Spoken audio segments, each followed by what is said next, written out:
President Donald Trump যখন oval অফিসে রেজুলিওর ডেস্কে বসে নির্বাহী আদেশে স্বাক্ষর করছিলেন, তখন এক অপ্রত্যাশিত ঘটনা ঘটে। ট্রাম্প রেজুলিওর ডেস্কের ড্রয়ার খুলে তার পূর্বসূরি জো বাইডেনের রেখে যাওয়া একটি চিঠি খুঁজে পান। চিঠিটি একটি সাদা খামে ছিল, যেখানে লেখা ছিল ৪৭।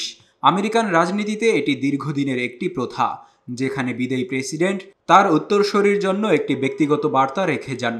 একজন সাংবাদিক ট্রাম্পকে জিজ্ঞাসা করেন বাইডেন কোনো চিঠি রেখে গেছেন কিনা। তখন ট্রাম্প হেসে বলেন, সম্ভবত রেখেছেন। এরপর রেজুলিওর ডেস্কের ড্রয়ার খুলে তিনি এই চিঠিটি পান। চিঠি পেয়ে ট্রাম্প চমকপ্রদ ভঙ্গিতে বলেন, ওহ। তিনি উপস্থিত সাংবাদিকদেরও খামটি দেখান। এ সময় তিনি মজা করে বলেন, তুমি না বললে হয়তো আমাকে এটা খুঁজে পেতে কয়েক বছর লেগে যেত।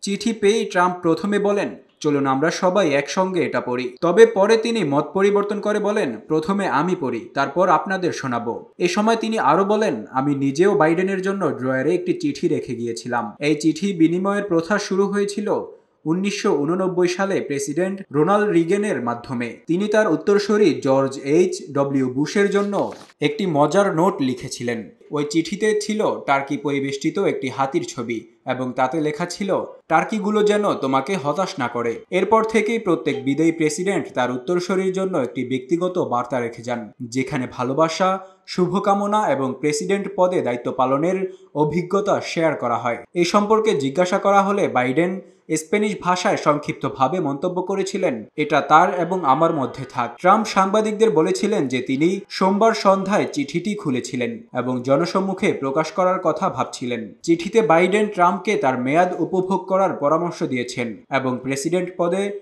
গুরুত্বের উপর জোর দিয়েছেন। ট্রাম্প বলেন, এটি একটি খুব সুন্দর একটি চিঠি ছিল। মূলত এটি একটি অনুপ্রেরণামূলক ঘরানার চিঠি। লেখা ছিল, উপভোগ করুন, ভালো কাজ করে যান। সবচেয়ে বড় কথা, এই পদটি খুবই গুরুত্বপূর্ণ। Desk report, public post, Dhaka.